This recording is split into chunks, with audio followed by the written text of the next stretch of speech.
It's my x channel, جہاں میں نے 2019 سے 2022 کے چند دن پہلے تک، میں نے آپ کہہ لیں کہ 15 نومبر تک میں نے وہاں پہ کام کیا، اور مجبوری کی وجہ سے مجھے وہاں سے ریزائن کرنا پڑا. میں چھٹی لے کے آیا تھا، لیکن پھر اس کے بعد میرے سامنے ایسی سیکیورٹی اور تھریٹ پرسیپشن جو ہے وہ سامنے آنے لگی. مجھے احساس ہوا، مجھے کہا گیا کہ مجھے پاکستان اسٹیج پہ واپس نہیں جانا چاہیے، اور میں نے بابل نخواستہ کچھ دن پہلے 92 نیوز سے ریزائن کیا. 92 نیوز سے جب میں نے ریزائن کیا تو 92 نیوز کو اس پہ خاصی ناراضگی تھی ان کی، بیکاز میں نے چھٹی لی ہوئی تھی 3 ہفتے کی، اور وہ ایکسپیکٹ نہیں کرتے تھے کہ اس طرح سے میں چھوڑ دوں گا. اور مجھے ان کو خاصی محنت کر کے مشکل سے یہ باور کروانا پڑا کہ مجھے واقعی اس وقت ایک جینون سیکیورٹی تھریٹ ہے. اس وقت تک اس سیکیورٹی تھریٹ نے کوئی فارمل شکل اختیار نہیں کی تھی، لیکن گزشتہ 24 گھنٹے میں برٹش پولیس نے لندن سے آفیشلی طور پر مجھے، میری فیملی کو انفارم کیا کہ they have seen evidence and they have reason to believe کہ مجھے لائف تھریٹ ہے اور سیکیورٹی رسک ہے. اور آفیسرز جو ہیں فرام دی برٹش پولیس، انہوں نے مانچسٹر میں میرے فیملی ریزیڈنس گھر کو انہوں نے وزٹ کیا، وہاں انہوں نے ملاقات کی میرے برادر ان لا سے، اور اسے انہوں نے آفیشلی انفارم کیا کہ انہیں لندن پولیس نے یہ انفارم کیا، ٹیمز ویلی پولیس نے، کہ محیط پیزادہ وچ از اے برٹش سبجیکٹ وچ از نون، جس کی انٹرنیٹ پہ پریزنس ہے، اس کے حوالے سے انہوں نے چیٹر دیکھی ہے وچ جس کے لائف تھریٹ ہے. اب میری ابھی تک برٹش پولیس سے مجھے کہا گیا کہ میں ان سے رابطہ کروں. مجھ سے انہوں نے اپنی ڈیٹیلز اور اپنے نمبرز جو ہیں وہ شیئر کیے، اور میں ان سے بھی بات کروں گا، and I will discuss, and اگر ضرورت پڑی تو میں لندن جاؤں گا اور ٹیمز پولیس جو ہے اس کے ساتھ ڈسکس کروں گا کہ what is the nature of the threat. انہوں نے یہ بھی آفر کیا ہے کہ they can brief the U S police on the nature of threat. So میں آپ کے ساتھ شیئر اس لیے کر رہا ہوں کہ اس سے پہلے بھی میں نے ایک بہت ہی رسپانسبل، بہت ہی رسپیکٹڈ سینئر آفیسر جو ہیں، ایکس آفیسر، بہت ہی رسپیکٹڈ، ان کے ذریعے میں نے پاکستان کے انٹیلیجنس ہیڈ کو یہ میسج بھجوایا تھا کہ مجھے مسلسل یہ خبر مل رہی ہے کہ آئی ایم ایٹ تھریٹ. اور انہوں نے، جو پاکستان کے انٹیلیجنس ہیڈ ہیں، who is himself a very respected man, very responsible man،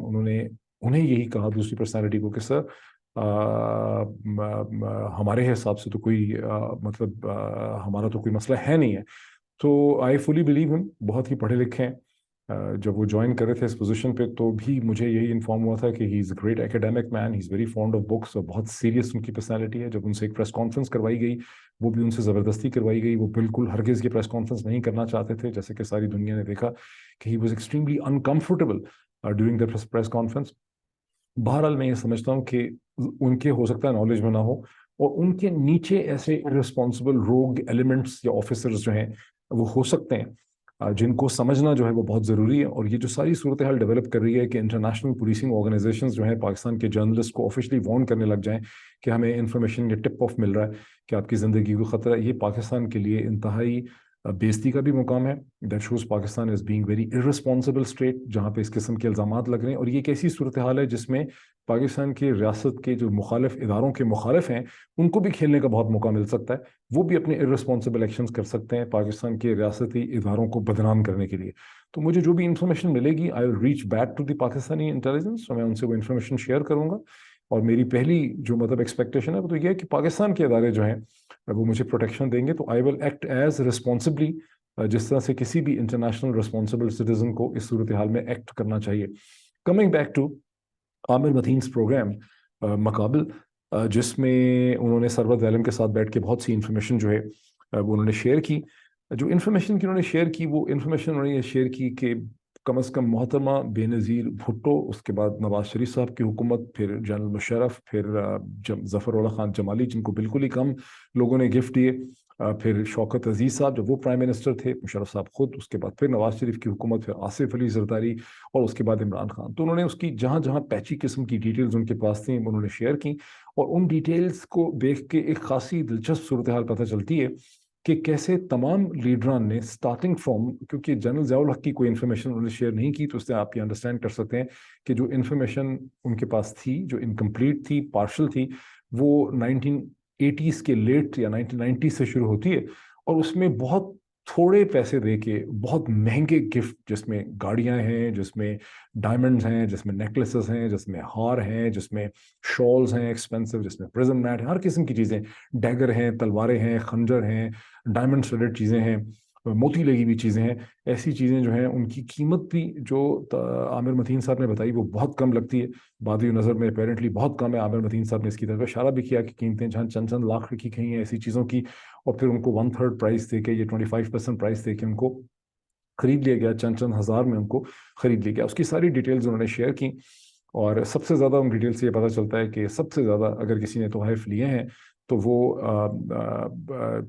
ex prime minister of Pakistan جناب شوکت عزیز صاحب نے لگتا ہے کہ بہت زیادہ گفٹ لیے ہیں. اس کے بعد نواز شریف صاحب نے لیے ہیں، آصف علی زرداری صاحب نے لیے ہیں، بہت کم پرائز دے کر وہ گفٹ جو ہیں انہوں نے لیے.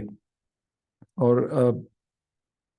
عمران خان صاحب کا بھی انہوں نے ذکر کیا، عامر متین صاحب نے، اور میں سمجھتا ہوں کہ ٹھیک انہوں نے بہت ہی مدھم انداز سے، بہت ہی پولائٹ انداز سے، بہت ہی کریٹیکل طریقے سے عامر متین نے